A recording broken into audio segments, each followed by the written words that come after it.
बचपन से ही मुझे एक आई डिफेक्ट है। मेरी आंखें पास में रखी हुई ऑब्जेक्ट्स को तो क्लियरली देख पाती हैं, लेकिन दूर रखी हुई ऑब्जेक्ट्स ये से धुंधली नजर आती हैं। तो मेरे आई डिफेक्ट का नाम हो गया शॉर्ट साइटेड, मतलब कि पास में रखी हुई ऑब्जेक्ट्स को देखने की क्षमता। और मेरा एक दोस्त है अश्विन, इसे बिल्कुल ही उल्टा आई डिफेक्ट है। इसकी आंखें दूर रखे हुए ऑब्जेक्ट्स को तो क्लियरली देख सकती हैं, लेकिन पास में रखी हुई ऑब्जेक्ट्स ये से धुंधली नजर आती हैं। तो यानी कि इसके आई डिफेक्ट का नाम है फार साइटेड, मतलब कि दूर रखी हुई ऑब्जेक्ट्स को देखने की क्षमता।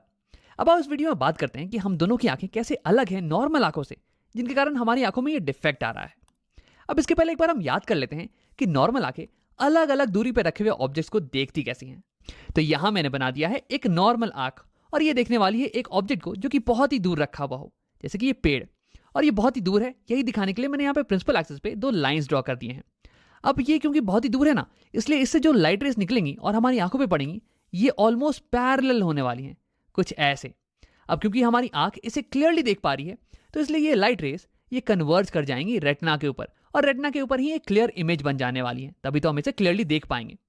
अब देखो, इस केस में मैं ये कह सकता हूं कि इस लेंस की फोकस ये होने वाली है ये वाली पॉइंट, और लिख लेते हैं ये वाली पॉइंट। और ऐसा इसलिए क्योंकि देखो, ये रे जो कि पैरेलल थी प्रिंसिपल एक्सिस के, ये रिफ्रैक्ट करने के बाद फोकस नहीं तो पास करेगी, तो इसलिए ये वाली पॉइंट हो गई फोकस। अब आओ देखते हैं एक ऐसे ऑब्जेक्ट को जो कि हमारी आंखों के पास में रखा हुआ हो, जैसे कि बैटमैन। अब अगर हमारी आंख इस बैटमैन को भी क्लियरली देख पा रही है, तो यानी कि इससे निकलने वाली रेस को ये लेंस फोकस कर देगा रेटिना के ऊपर।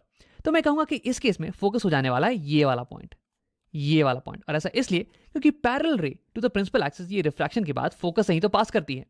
अब देखो, जैसे जैसे ऑब्जेक्ट पास आ रहा है आंख के, वैसे वैसे फोकस ये भी पास आ रही है लेंस के। तो यानी कि फोकल लेंथ ये छोटी होती जा रही है, शॉर्ट होती जा रही है। और ऐसा इसलिए पॉसिबल है ना, क्योंकि हमारी सीलरी मसल ये हमारे लेंस के शेप को चेंज कर सकती है।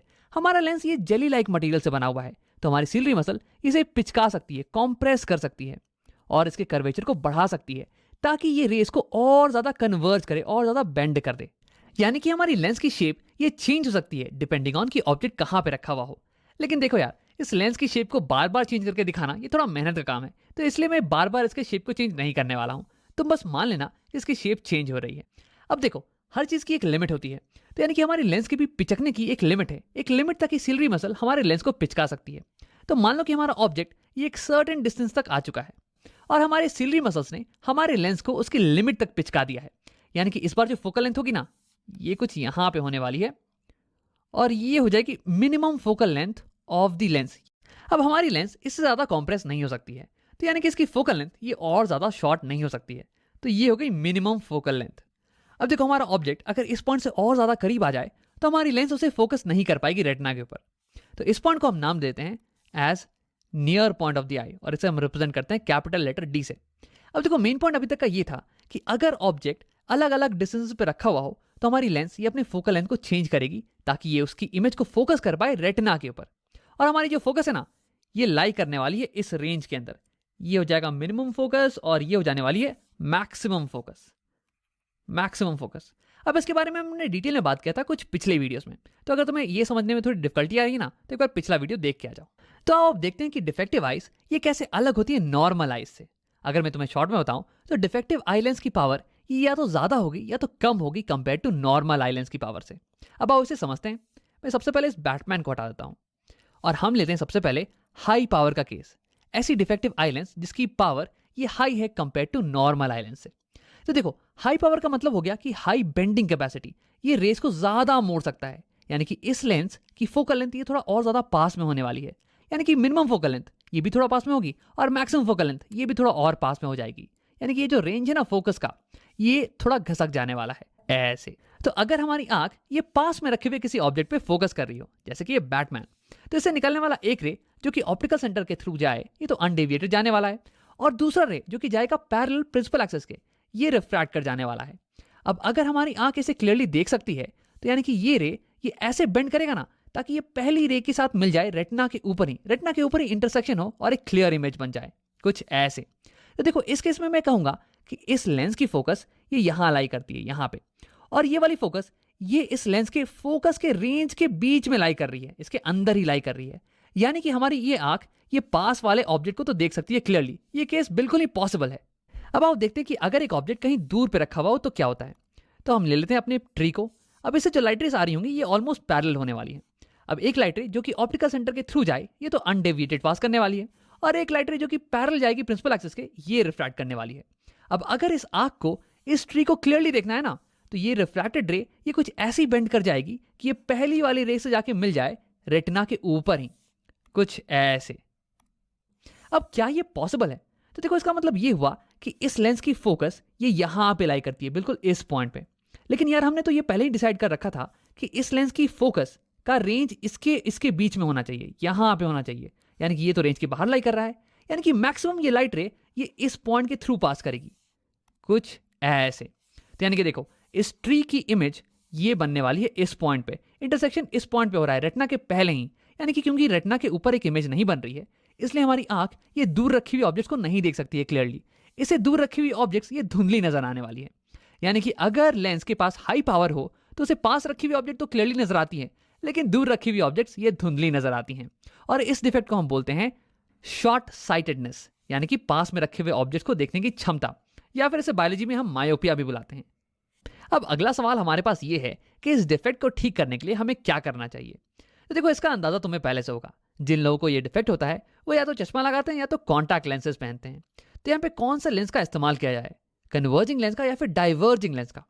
तो देखो अगर हम यहाँ पे कन्वर्जिंग लेंस का इस्तेमाल करें, एक कॉन्वेक्स लेंस का, तो देखो ये तो रेस को और ज्यादा बेंड कर देने वाला है, और ज्यादा कन्वर्ज कर देने वाला है। तो यानी कि इसके कारण फोकल लेंथ और ज्यादा पास आ जाने वाला है। यार ये तो चीजों को और बदतर बना रहा है। हमें तो चाहिए कि फोकल लेंथ थोड़ा पीछे चला जाए, रेटिना पे चला जाए, है ना।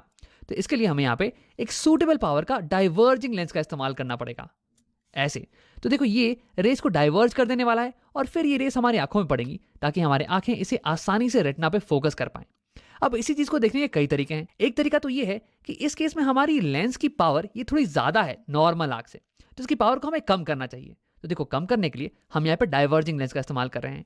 डाइवर्जिंग लेंस की पावर ये नेगेटिव होती है, तो यानी कि ओवरऑल पावर ये थोड़ी कम हो जाने वाली है, और हमारा जो फोकल लेंथ है ना ये थोड़ा पीछे शिफ्ट हो जाने वाला है। अब इसी चीज को देखने का एक और नजरिया ये है कि हमारी लेंस ये पास में रखी हुई ऑब्जेक्ट्स को तो क्लियरली देख पाती है, लेकिन दूर वाली को ही देखने में दिक्कत होती है। तो अगर मैं यहाँ पे एक डाइवर्जिंग लेंस रख दूं, तो ये डाइवर्जिंग लेंस ये दूर रखी हुई ऑब्जेक्ट्स की इमेज ये कहीं पास में बना देने वाला है यहाँ पे, और उसके बाद इन इमेजेस को हमारी आंख क्लियरली देख सकती है, इसे ये क्लियरली रेटिना पे फोकस कर सकती है। तो यानी कि शॉर्ट साइटेडनेस या फिर मायोपिया को करेक्ट करने के लिए हमें एक सूटेबल पावर का कनकेव लेंस चाहिए या फिर डाइवर्जिंग लेंस चाहिए। अब ये तो हो गया पहला केस। अब आप बात करते हैं दूसरे केस की, जहां पे हमारी आंख की पावर ये लो हो कंपेयर टू नॉर्मल आई। अब देखो अगर आई लेंस की पावर कम होगी ना, तो ये लाइट रेस को ज्यादा बेंड नहीं कर पाएगा, कम ही बेंड करेगा। तो यानी कि फोकस अब दूर शिफ्ट हो जाने वाला है, यानी कि ये रेंज ऑफ फोकस ये थोड़ा अब दूर शिफ्ट हो जाने वाले हैं, कुछ ऐसे। तो क्यों नहीं तुम वीडियो को पॉज करो और ये पता लगाने की कोशिश करो कि इस केस में हमारी आंख किस ऑब्जेक्ट पे फोकस कर पाएगी, पास वाली या फिर दूर वाली पे। अब अगर तुमने ट्राई कर लिया है तो आओ देखते हैं।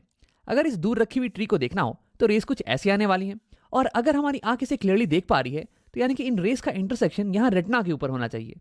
तो इस केस में मैं कहूंगा कि हमारी लेंस का फोकस ये यहाँ पे लाई करता है, ये वाला पॉइंट, और ये वाला पॉइंट हमारी लेंस के फोकस के रेंज के अंदर ही लाई कर रहा है। तो ये वाला केस तो टोटली पॉसिबल है, हमारी आंख दूर रखी हुई ऑब्जेक्ट को तो क्लियरली देख सकती है। अब आप देखते हैं कि पास रखी हुई ऑब्जेक्ट के केस में क्या होता है। जैसे कि ये बैटमैन, अब इससे रेस कुछ ऐसी आएंगी, और अगर हमारा आंख इसे क्लियरली देख सकता है तो इंटरसेक्शन इन रेस का यहाँ रेटिना पे होना चाहिए। तो इस केस में मैं कहूंगा कि इस लेंस की फोकस ये वाली पॉइंट होने वाली है। लेकिन यार ये वाला पॉइंट ये तो फोकस के रेंज के बाहर लाई कर रहा है, तो यानी कि ये पॉसिबल नहीं है, हमारी आंख पास रखी हुई ऑब्जेक्ट को तो नहीं देख सकती है। देखो इस केस में मैक्सिमम क्या होगा ना कि हमारी लेंस रे को यहां से बेंड करेगी, कुछ ऐसे, और यहाँ पे इंटरसेक्शन आई के पीछे होने वाला है, रेटिना के पीछे होने वाला है। तो यानी कि हमारी जो लो पावर की आंख है ना, ये पास रखे हुए ऑब्जेक्ट को तो नहीं देख सकती है, लेकिन हाँ दूर रखे हुए ऑब्जेक्ट को ये क्लियरली देख सकती है। तो इस डिफेक्ट का नाम हो गया फार साइटेडनेस या फिर दूर की चीज को देखने की क्षमता, और इसे हम बायोलॉजी में बुलाते हैं हाइपरमेट्रोपिया। अब आप देखते हैं कि इस डिफेक्ट को ठीक कैसे किया जाए। तो यहाँ पे हमारे लेंस के पास है लो पावर, यानी कि ये कन्वर्ज ठीक से नहीं कर पा रहा है, इसे और कन्वर्ज करने की जरूरत है ताकि इमेज रेटिना पे ही बने। तो इसकी कन्वर्जिंग पावर को बढ़ाने के लिए हम यहाँ पे एक और कन्वर्जिंग लेंस को लगा देने वाले हैं, ऐसे। तो देखो ये इसे और कन्वर्ज करने में मदद करेगा ताकि इमेज वापस से रेटिना पे ही बने। तो हमने अभी तक ये देख लिया कि कैसे मायोपिया के केस में हम दूर रखे हुए ऑब्जेक्ट्स को क्लियरली नहीं देख पाते हैं, और कैसे हाइपरमेट्रोपिया के केस में हम पास रखे हुए ऑब्जेक्ट्स को क्लियरली नहीं देख पाते हैं। अब आप बात करते हैं कि ये दोनों डिफेक्ट्स ये होते कैसे हैं। तो देखो मायोपिया के केस में रेस कुछ ज्यादा ही बेंड कर रही हैं और इंटरसेक्शन रेटिना के पहले ही हो जा रहा है, या फिर मैं ये कहूँ कि फोकस का रेंज ये थोड़ा लेंस के पास शिफ्ट हो चुका है, रेटिना से दूर। अब इसके दो कारण हो सकते हैं। पहला कारण तो ये कि हमारी लेंस ये कुछ ज्यादा ही कर्व्ड हो चुकी है, इसकी कर्वेचर बढ़ चुकी है, जिसके कारण ये रेस को कुछ ज्यादा ही बेंड कर रही है और इंटरसेक्शन रेटिना के पहले हो रहा है। या फिर दूसरा कारण ये कि हमारी लेंस तो नॉर्मल है और हमारा जो फोकस का रेंज है ना, ये भी बिल्कुल नॉर्मल जगह पे है, जैसे कि नॉर्मल आई का होता है। लेकिन हमारी आई बॉल ये कुछ ज्यादा ही बड़ी हो चुकी है, जिसके कारण हमारा रेटिना ये नॉर्मल पोजीशन से पीछे जा चुका है और इसलिए अब इंटरसेक्शन ये पहले हो रहा है रेटिना के। अब आप बात करते हैं हाइपरमेट्रोपिया की। इस केस में रेस बहुत ही कम बेंड कर रहे हैं और इंटरसेक्शन ये रेटिना के पीछे हो रहा है। या फिर मैं ये कहूँ कि फोकस का रेंज ये जो है ना, ये लेंस से थोड़ा दूर शिफ्ट हो चुका है। अब देखो इसके भी दो कारण हैं। कारण नंबर एक ये है कि हमारा लेंस यहाँ पे बहुत ही पतला हो चुका है, इसकी कर्वेचर बहुत ही कम हो चुकी है, जिसके कारण ये रेस बहुत ही कम बेंड कर रही है और इंटरसेक्शन पीछे हो रहा है। कारण नंबर दो ये है कि हो सकता है कि हमारी लेंस ये तो नॉर्मल है, फोकस का रेंज ये भी बिल्कुल ही नॉर्मल पोजीशन पे है, जहाँ पे कि नॉर्मल आई का होना चाहिए, लेकिन अब हमारा आई बॉल ये थोड़ा छोटा हो चुका है और इसलिए हमारी रेटिना ये थोड़ी पास आ चुकी है और इसलिए इंटरसेक्शन ये पीछे हो रहा है। अब देखो ये जो दो डिफेक्ट्स हैं ये बहुत ही छोटी सी प्रॉब्लम है, इन्हें हम आसानी से ठीक कर सकते हैं करेक्टिव लेंसेज का इस्तेमाल करके। अब एक छोटी सी बात, मुझे बचपन में बहुत सारे लोगों ने कहा कि अगर तुम टीवी ज्यादा देखोगे ना तो तुम्हें ये दो डिफेक्ट्स हो सकते हैं। लेकिन यार ये सही नहीं है, टीवी देखने से ये दो डिफेक्ट्स बिल्कुल नहीं होते हैं। लेकिन इसका मतलब ये नहीं कि तुम टीवी देखना चालू कर दो, उससे और भी कई ज्यादा दिक्कतें होती हैं। अब आओ वीडियो को एक बार हम लोग समराइज कर लेते हैं। हमने इस वीडियो में मायोपिया और हाइपरमेट्रोपिया नाम के दो डिफेक्ट्स के बारे में बात की। लेकिन देखो इंटरेस्टिंग चीज ये है ना कि हमें इनके बारे में याद रखने की कुछ भी जरूरत नहीं है। मुझे बस इतना पता है कि एक डिफेक्ट आई लेंस के हाई पावर के कारण होता है और दूसरा डिफेक्ट आई लेंस के लो पावर के कारण होता है। उसके बाद मैं रे डायग्राम का इस्तेमाल करके सारी चीजों को निकाल सकता हूं, तो इसे याद करने की बिल्कुल जरूरत नहीं है। आओ आंखों के डिफेक्ट पे एक सवाल बना लेते हैं। तो मेरे पास है, Suresh can not see things clearly which are farther than 200 centimetres. Suresh उन ऑब्जेक्ट्स को नहीं देख पाता है क्लियरली जो कि 200 सेंटीमीटर से ज्यादा की दूरी पर रखी हुई हों। Name the defect in his eyes. अब इसकी आंखों में क्या डिफेक्ट है उसका नाम बताओ। Prescribe a corrective lens with suitable power. अब एक ऐसी लेंस प्रिस्क्राइब करो जो कि इसे ठीक कर सके और उसकी पावर क्या होने वाली है ये भी बताओ। तो देखो सवाल पढ़ने के बाद सबसे पहला स्टेप होता है कि हम इसका एक डायग्राम बना लें। तो मैंने यहाँ पे डायग्राम बना रखा है। ये होगी सुरेश की आंखें और हमें ये दिया हुआ है कि सुरेश 200 सेंटीमीटर से दूर रखी हुई ऑब्जेक्ट्स उसे क्लियरली नहीं देख पाता है। यानी कि इसे मैं कलर कर देने वाला हूं रेड रीजन। ये ऐसे, ये यहाँ पे, हाँ, यहाँ रखी हुई ऑब्जेक्ट को सुरेश क्लियरली नहीं देख पाएगा। अब इसका मतलब ये हो गया कि अगर 200 सेंटीमीटर से पास में रखी हुई हो ऑब्जेक्ट तो सुरेश उसे क्लियरली देख पाने वाला है, यानी कि ये हो गया ग्रीन रीजन। अब देखो वैसे तो ये पूरा आंख के पास तक नहीं जाने वाला है, क्योंकि हमें पता है कि अगर ऑब्जेक्ट को ज्यादा पास आ जाए ना तो नॉर्मल ह्यूमन आई भी उसे नहीं देख पाने वाली है। हर ह्यूमन आई की एक नियर पॉइंट होती है ना, जिसके पास अगर ऑब्जेक्ट रखी हो तो वो उसे क्लियरली नहीं देख पाते हैं। इसलिए ग्रीन रीजन मैं कहीं यहीं तक ड्रॉ करने वाला हूं, यहां तक। हाँ, अब हमें पता करना है कि इस आई डिफेक्ट का नाम क्या है। तो क्यों नहीं तुम एक बार वीडियो को पॉज करो और इसे खुद से पता लगाने की कोशिश करो। अब अगर तुमने ट्राई कर लिया है तो आओ देखते हैं। देखो यहाँ पे हमारा सुरेश ये पास में रखी हुई ऑब्जेक्ट्स को क्लियरली देख पा रहा है। अब मेरे दिमाग में दो डिफेक्ट्स के नाम आ रहे हैं, शॉर्ट साइटेडनेस और फार साइटेडनेस। देखो शॉर्ट का हिंदी होता है पास में और फार का हिंदी होता है दूर में, और साइटेडनेस इसका मतलब हो गया कि देखने की क्षमता, दृष्टि। अब यानी कि शॉर्ट साइटेडनेस इसका मतलब हो गया कि पास में रखी हुई ऑब्जेक्ट्स को देखने की क्षमता, और यही तो हमारे सुरेश के पास भी है। सुरेश पास में रखी हुई ऑब्जेक्ट्स को क्लियरली देख पाता है, यानी कि हमारे सुरेश की आंखें ये शॉर्ट साइटेड हैं। अब उसे लिख लेते हैं, शॉर्ट साइटेड। ये पास में रखी हुई ऑब्जेक्ट्स को ही देख सकती हैं। इसे वैसे हम मायोपिया भी बुलाते हैं, मायोपिया। हाँ, अब ये तो हो गया पहले पार्ट का जवाब। अब देखो दूसरा पार्ट पूछता है कि prescribe a corrective lens with suitable power. एक ऐसी लेंस इसे प्रेस्क्राइब करें जो कि इसकी डिफेक्ट को ठीक कर सके, इसे दूर की भी ऑब्जेक्ट को देखने में मदद कर सकें, और उस लेंस की पावर क्या होने वाली है ये भी बताएं। तो यानी कि हमें सुरेश को एक लेंस प्रिस्क्राइब करनी है, कॉनकेव या कॉन्वेक्स, जिसे वो अपने चश्मे में लगाएगा और दूर की चीजों को देख पाएगा। अब देखो अगर तुम्हें याद नहीं आ रहा हो कि मायोपिया के केस में कौन सी लेंस का इस्तेमाल करते हैं, कॉनकेव या कॉन्वेक्स, तो घबराने की कोई बात नहीं है। हम सबसे पहले पावर कैलकुलेट करते हैं इस लेंस की कि क्या होनी चाहिए। अब मुझे पता है कि दोनों लेंस की, कॉनकेव और कॉन्वेक्स, इन दोनों की साइन अलग अलग आती है, एक की माइनस एक की प्लस। तो यानी कि पावर की साइन देख के मैं ये बता पाऊंगा कि किस लेंस का इस्तेमाल करना चाहिए यहाँ पे। तो अब लिखते हैं, मुझे पता है कि power of a lens P ये बराबर होता है 1/f के। f हो गया फोकल लेंथ। अब इसकी वैल्यू कैसे कैलकुलेट करें? तो देखो, अगर मुझे पता हो कि ऑब्जेक्ट डिस्टेंस कितनी है और इमेज डिस्टेंस की कितनी है, u और v की वैल्यू, तो मैं लेंस फॉर्मूले का इस्तेमाल करके f की वैल्यू को कैलकुलेट कर सकता हूं। तो यही करते हैं। तो यहां हमारा सुरेश ये एट मैक्स 200 सेंटीमीटर पर रखी हुई ऑब्जेक्ट को देख सकता है, यानी कि 200 सेंटीमीटर ये हो गई सुरेश की आंखों की far point. Far point. Suresh की आंखें इसके बियॉन्ड रखे हुए ऑब्जेक्ट्स को क्लियरली नहीं देख सकती हैं। वैसे एक अनडिफेक्टेड नॉर्मल आई की फार पॉइंट कितनी होती है? तो देखो, अनडिफेक्टेड आईज ये तो कितनी भी दूर रखी हुई ऑब्जेक्ट को देख सकती हैं। मून को देख सकती हैं, स्टार्स को देख सकती हैं, जो कि बहुत ही डिस्टेंस पे होती हैं। यानी कि एक अनडिफेक्टेड आई के लिए फार पॉइंट ये हो जाने वाला है इन्फिनिटी पे। इन्फिनिटी पे यानी कि हमें सुरेश को एक ऐसी लेंस प्रिस्क्राइब करनी चाहिए ताकि उसकी मदद से वो इन्फिनिटी पे भी रखे हुए ऑब्जेक्ट को क्लियरली देख पाए। यानी कि ये जो लेंस है ना, ये असल में क्या करने वाला है कि इस रेड रीजन में जो भी ऑब्जेक्ट्स होंगी उनकी इमेज वो इस ग्रीन रीजन में बना देने वाला है, ताकि सुरेश उन इमेजेस को क्लियरली देख पाए। यानी कि ये लेंस ये ऐसी होनी चाहिए कि सबसे दूर रखी हुई ऑब्जेक्ट्स, जैसे कि इन्फिनिटी पे रखी हुई ऑब्जेक्ट, इसकी इमेज भी ये एट मैक्स ये 200 सेंटीमीटर पे बना दे, ताकि हमारी जो सुरेश की आंखें हैं वो इस इमेज को देख पाएंगी क्लियरली। यानी कि इस लेंस के लिए अगर ऑब्जेक्ट रखी हो यहाँ इन्फिनिटी पे, तो उसकी इमेज बननी चाहिए यहाँ 200 सेंटीमीटर्स पे। यानी कि मैं लिख सकता हूं ऑब्जेक्ट डिस्टेंस ये अगर हो गई इन्फिनिटी, तो इमेज डिस्टेंस v ये होनी चाहिए 200 सेंटीमीटर्स पे। अब देखो, इन दोनों की मदद से और लेंस फॉर्मूले का इस्तेमाल करके मैं ये कैलकुलेट कर सकता हूं कि इस लेंस की फोकल लेंथ ये क्या होने वाली है। मैं चाहूंगा कि तुम वीडियो को एक बार पॉज करो और इसे खुद से करने की कोशिश करो।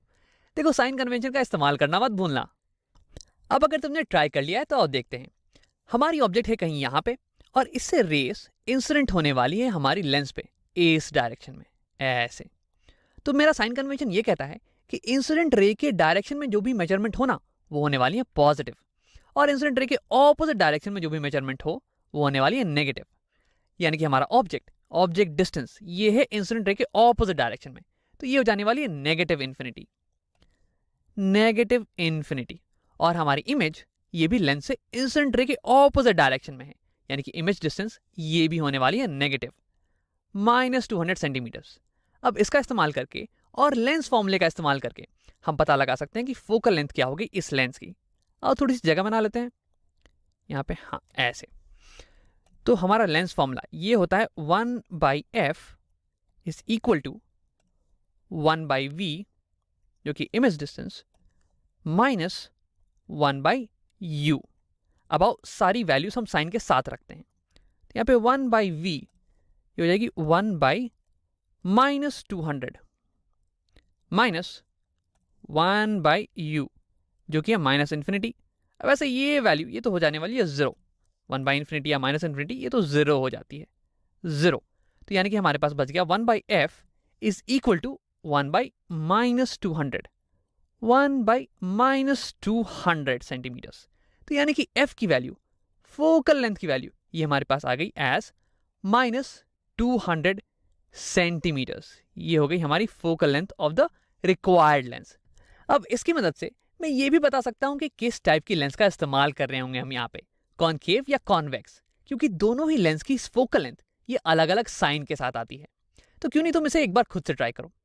अब अगर तुमने ट्राई कर लिया है तो अब देखते हैं। देखो, यहाँ पे हमारी फोकल लेंथ ये आ रही है माइनस साइन के साथ।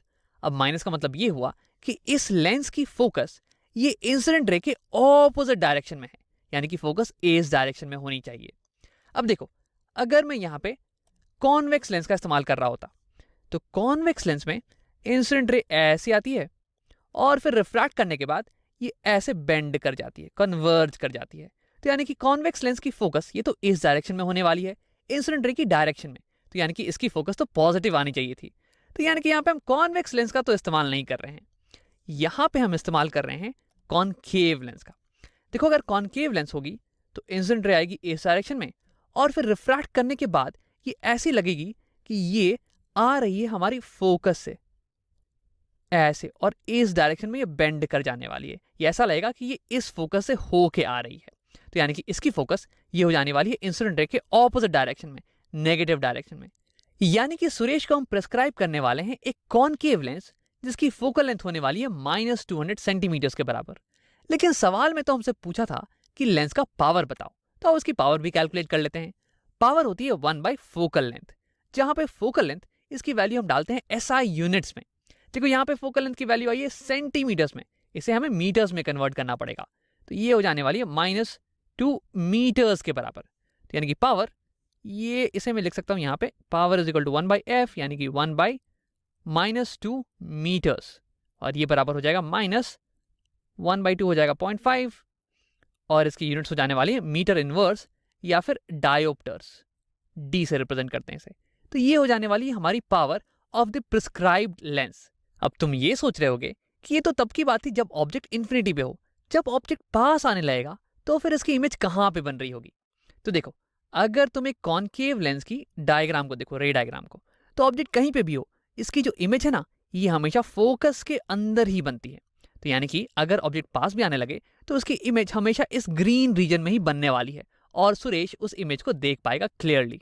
लेकिन हाँ, अगर ऑब्जेक्ट को ज्यादा ही पास में आ जाए ताकि ये लेंस उसकी इमेज को आंख की नियर पॉइंट से भी पास में बना दे, तो उस केस में तो सुरेश को ऑब्जेक्ट को देखने में प्रॉब्लम आने वाली है।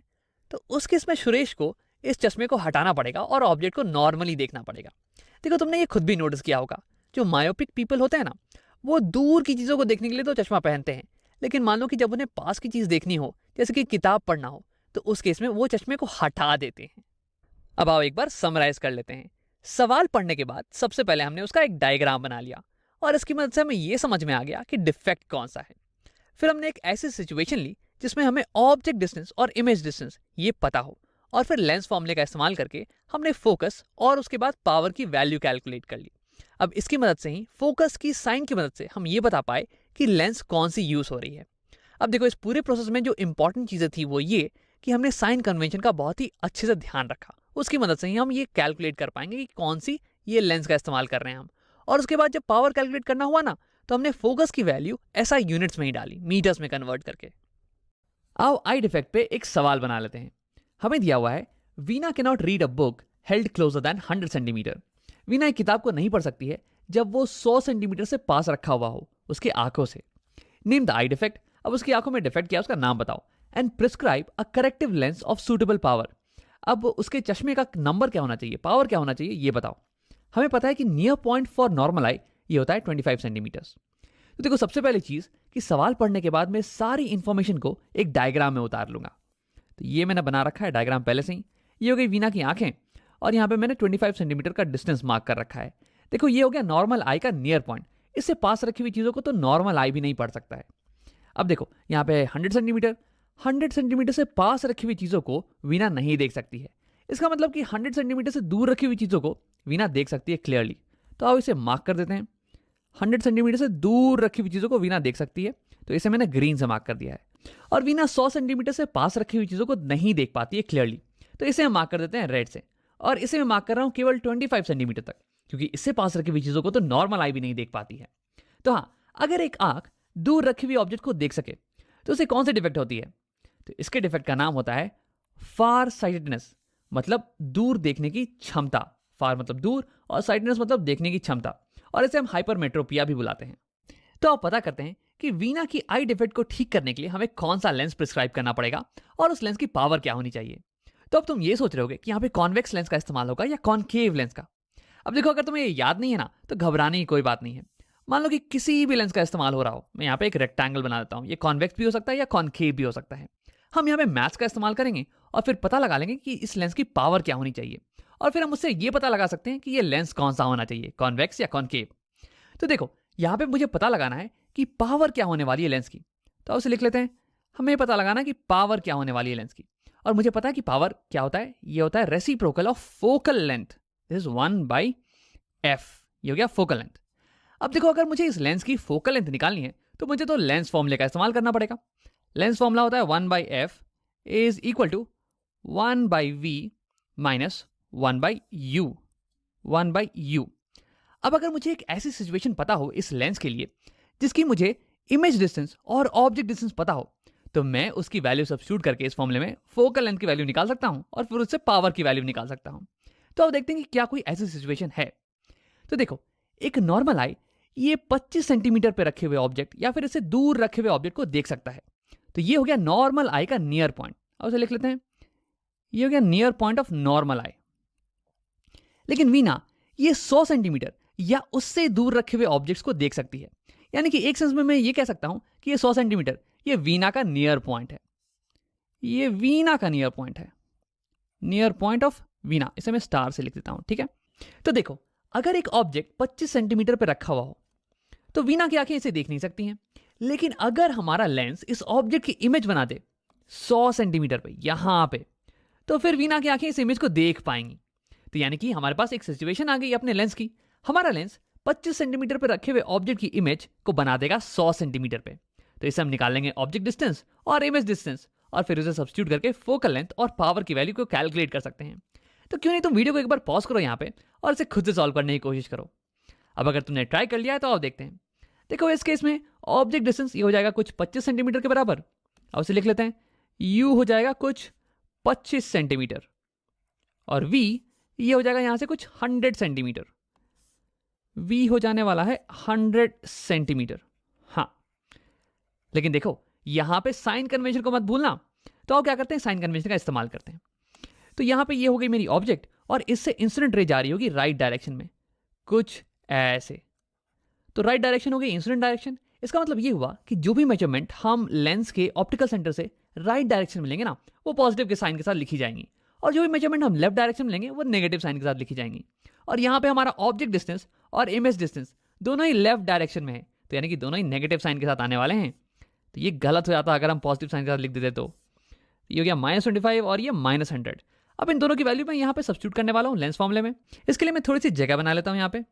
सवाल की अब हमें ज़रूरत है नहीं, तो सवाल को छुपा देते हैं। हाँ, तो हमें चाहिए 1/f, 1/f is equal to 1/v, और v की वैल्यू हमारे पास आई है -100 सेंटीमीटर्स। मैं उसे यहाँ पे लिख नहीं रहा हूँ ताकि थोड़ी जगह बच जाए। देखो, सारी यूनिट सेंटीमीटर में है, इसलिए f की वैल्यू भी सेंटीमीटर में ही आने वाली है। तो ये माइनस है 1/u ऑब्जेक्ट डिस्टेंस, और इसकी वैल्यू -25, -25। ये माइनस माइनस ये हो जाएगा प्लस, तो इसे मैं यहीं पे लिख देता हूँ हटा के, ये हो जाएगा प्लस। हाँ, अब इसे सॉल्व करने के लिए हमें कॉमन डिनोमिनेटर लेना पड़ेगा।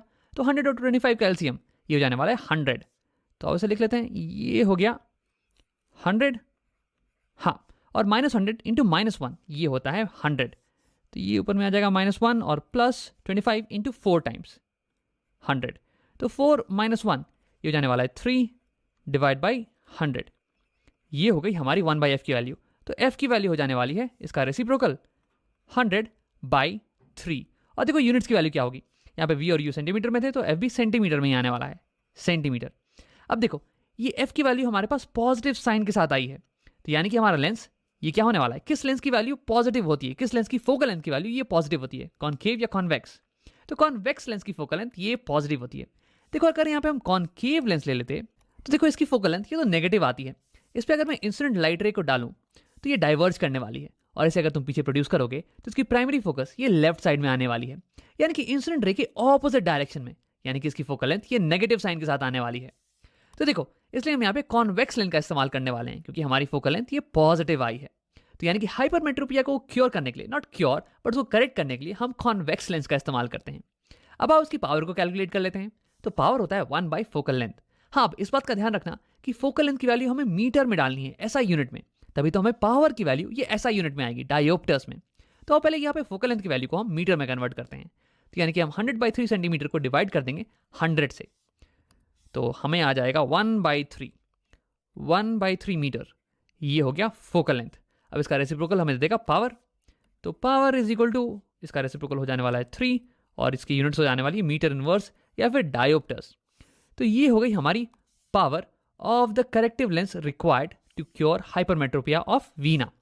अब देखो, यहाँ पे अमेजिंग चीज ये है ना कि हमें ये पता लगाने की जरूरत नहीं थी कि कौन सा लेंस का इस्तेमाल किया जाएगा, कॉन्वेक्स या कॉनकेव। हम बस मैथ का इस्तेमाल करके पहले ये पता लगा लेंगे कि फोकल लेंथ क्या होने वाली है या फिर पावर क्या होने वाली है लेंस की, और फोकल लेंथ और पावर की जो साइन होगी ना, ये हमें बता देगी कि किस लेंस का यहाँ पे इस्तेमाल किया जाएगा।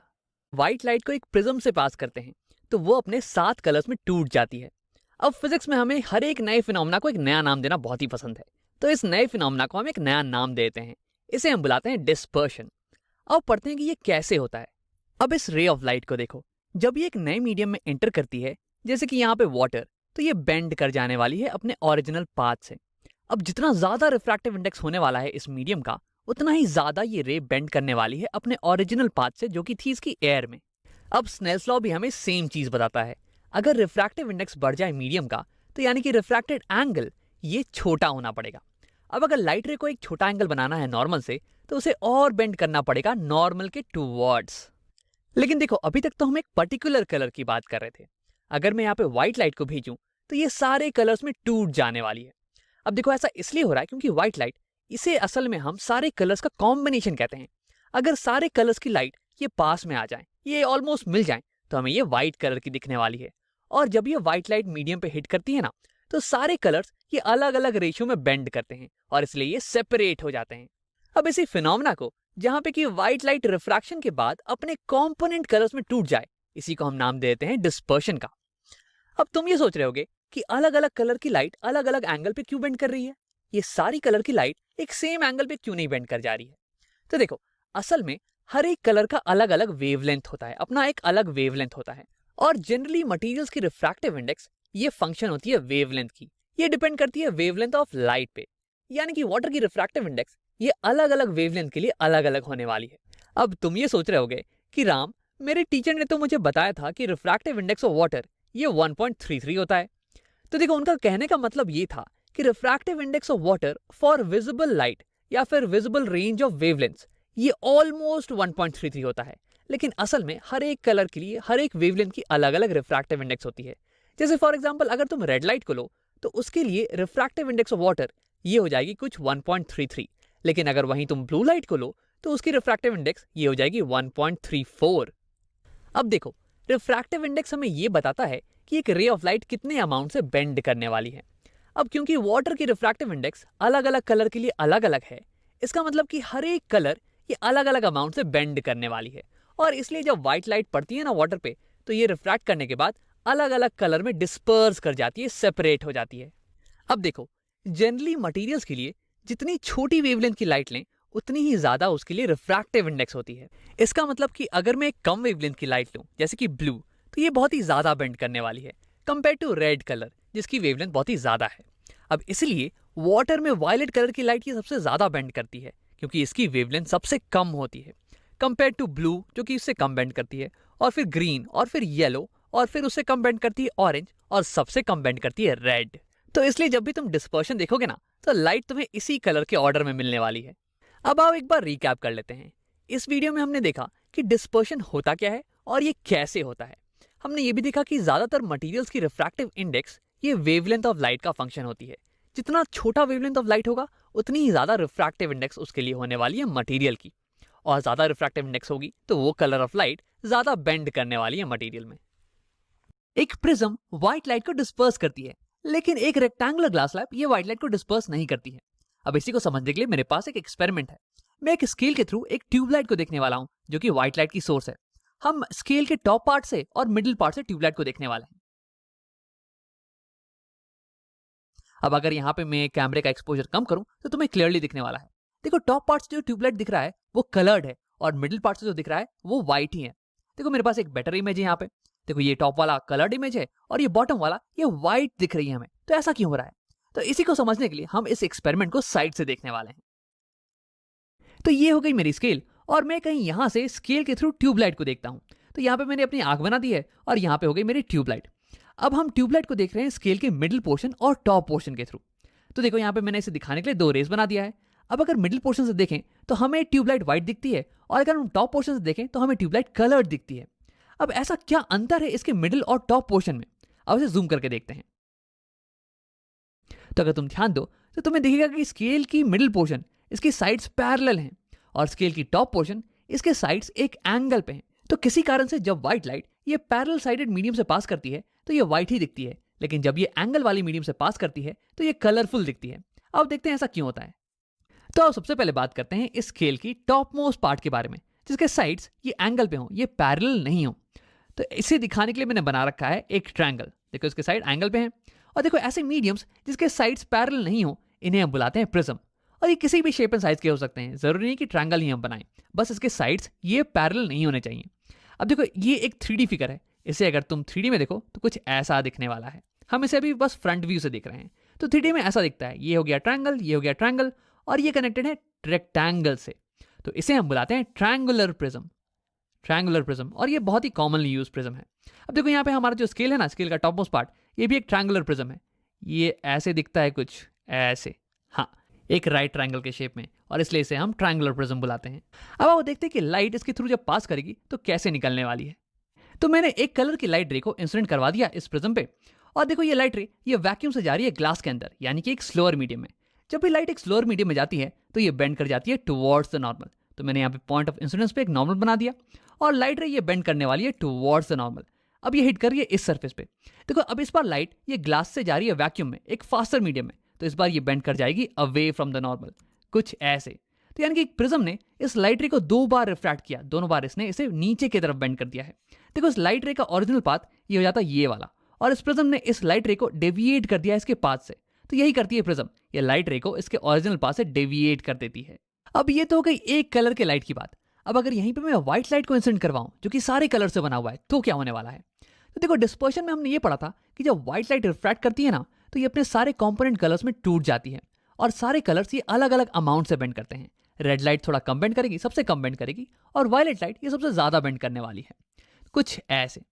जब व्हाइट लाइट प्रिज्म पे पड़ती है तो देखो सारे कलर्स अलग अलग हो गए हैं, सारे कलर्स बेंड जरूर हो रहे हैं, लेकिन रेड सबसे कम बेंड हो रहा है और वायलेट सबसे ज्यादा बेंड हो रहा है। तो जब ये कलर्स निकलेंगे ना तो ये अलग अलग हो जाने वाले हैं। अब यही कारण है जिससे कि हमें ट्यूब लाइट ये कलरफुल दिखती है जब हम इसे स्केल के टॉप मोस्ट पॉइंट से देखते हैं। तो अब आप देखते हैं कि जब हम लाइट को इस स्केल के बीच वाले पोर्शन से देखते हैं ना, तो क्या होता है। तो देखो स्केल का बीच वाला पोर्शन, इसके साइड्स पैरेलल हैं, तो इसे दिखाने के लिए मैंने बना दिया है एक रेक्टेंगुलर ग्लास स्लैब। और रेक्टेंगुलर ग्लास स्लैब के वीडियो में हमने देखा था कि जब भी लाइट इसके थ्रू पास करती है तो ये पैरेलली इमर्ज करती है। तो मैं यहाँ पे एक सिंगल कलर की लाइट रे को ड्रॉ करने वाला हूँ। अब ये लाइट रे जब ये अंदर जाएगी तो ये बेंड कर जाएगी टुवर्ड्स द नॉर्मल, और जब ये बाहर निकलेगी तो ये बेंड कर जाएगी अवे फ्रॉम द नॉर्मल। अब क्योंकि इसके साइड्स पैरेलल हैं, इसलिए ये बेंडिंग ये इक्वल अमाउंट से होने वाली है, और इसलिए ये एक दूसरे को कैंसिल आउट कर जाने वाले हैं, और इसलिए ये इमर्जेंट रे ये पैरेलल रहने वाली है इंसिडेंट रे के। तो देखो एक प्रिज्म ये इंसिडेंट रे को डेविएट कर देता है अपने नॉर्मल पाथ से, जबकि एक रेक्टेंगुलर ग्लास स्लैब ये इंसिडेंट रे को पैरेलली ही इमर्ज करवाता है। लेकिन ये तो हो गई एक कलर की लाइट रे की बात। अब अगर मैं यहाँ पे व्हाइट लाइट को इंसिडेंट करवाऊं तो क्या होने वाला है।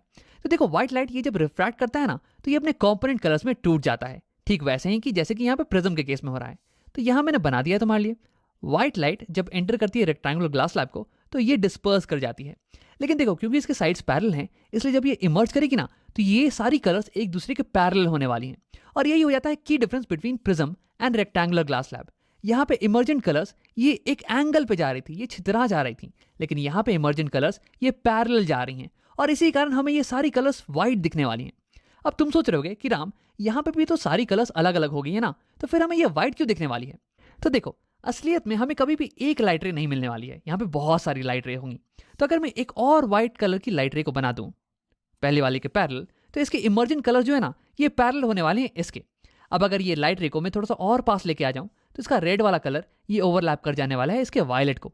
अब अगर बीच में मैं एक और लाइट रे को बना दूं तो हो सकता है कि उसका येलो ये ओवरलैप कर जाए इस वायलेट को, और अगर एक और बना दूं तो हो सकता है कि उसका ग्रीन ओवरलैप कर जाए इस वायलेट को। तो क्या होगा कि सारे कलर्स यहाँ पे ओवरलैप कर जाने वाले हैं, और इसलिए हमें ये पॉइंट व्हाइट कलर का दिखने वाला है। अब अगर मैं यहाँ पे सारे व्हाइट कलर के लाइट रेस को बना दूं तो उनकी जो इमर्जेंट कलर्स है ना ये सारी पैरेलल होने वाली हैं, और ये सारी ओवरलैप करने वाली हैं, और इसलिए हमें यहाँ पे व्हाइट कलर दिखने वाला है। लेकिन यही चीज प्रिज्म के केस में नहीं होने वाली है। यहाँ अगर मैं एक और व्हाइट रे लूं तो देखो ये सारे कलर्स एंगल पे जा रहे हैं, तो यहाँ पे भले ही वायलेट और रेड का ओवरलैप हो रहा है, लेकिन आगे जाके ये दोनों ही कलर्स सेपरेट आउट हो जा रहे हैं। तो यही होने वाला है बाकी सारे कलर्स के साथ भी, तो इसलिए हमें यहाँ पे व्हाइट कलर नहीं दिखता है। अब देखो इसी चीज को समझने का एक और तरीका है, जब ये रेस हमारी आंखों में जाएगी तो हमें क्या दिखता है। तो इसके लिए मैंने नीचे आंखें बना रखी हैं, ये देखो मैंने बस आंखों की कॉन्वेक्स लेंस और रेटिना को ही ड्रॉ कर रखा है, क्योंकि इसे समझने के लिए बस इसी की जरूरत है। तो देखो इस केस में सारी कलर की रेस एक दूसरे के पैरेलल है, तो यानी कि सारी पैरेलल रेस जब यहाँ इस लेंस पे पड़ेंगी ना तो ये एक पॉइंट पे फोकस हो जाने वाली हैं, कुछ ऐसे। कॉन्वेक्स लेंस पैरेलल रेस को एक पॉइंट पे फोकस कर देता है। अब अगर सारी कलर की रेस एक पॉइंट पे फोकस है तो यानी कि हमें इस केस में व्हाइट लाइट दिखने वाली है। लेकिन यहाँ पे आओ, देखो यहाँ पे सारी रेड रेस ये तो एक दूसरे के पैरेलल है। तो यानी कि जब रेड कलर की रेस आएंगी ना, तो ये एक पॉइंट पे फोकस होने वाली हैं, कहीं यहाँ पे। लेकिन यहाँ पे वायलेट रेस ये तो अलग एंगल पे आ रही हैं यार। तो सारी वायलेट रेस ये किसी और पॉइंट पे फोकस हो जाने वाली हैं, और वैसे ही सारी बाकी सारी कलर्स भी अलग अलग पॉइंट पे फोकस हो जाएंगी। तो यानी कि इस केस में हमें कलर्ड लाइट दिखने वाली है। तो हमने इस वीडियो में प्रिज्म के बारे में सीखा। अगर इस पे एक लाइट इंसिडेंट करवाओ तो ये इमर्ज करती है किसी और एंगल पे, और अगर व्हाइट लाइट इंसिडेंट करवाओ तो ये सारी कलर की लाइट ये अलग अलग एंगल पे निकलती है, और इसलिए हमें यहाँ पे कलरफुल लाइट दिखती है। लेकिन रेक्टेंगुलर ग्लास स्लैब के केस में अगर लाइट इंसिडेंट करवाओ तो इमर्जेंट रे ये पैरेलल निकलती है इंसिडेंट रे के, और अगर व्हाइट लाइट इंसिडेंट करवाओ ना तो सारी कलर की लाइट एक दूसरे के पैरेलल निकलती है, और इसलिए हमें यहाँ पे व्हाइट लाइट दिखती है। तो अब तुम्हें समझ में आ गया होगा कि क्यों जब तुम एक स्केल लो ना तो उसके बीच वाले पोर्शन से तुम्हें व्हाइट कलर की लाइट दिखेगी और टॉप वाले पोर्शन से तुम्हें एक कलरफुल लाइट दिखेगी।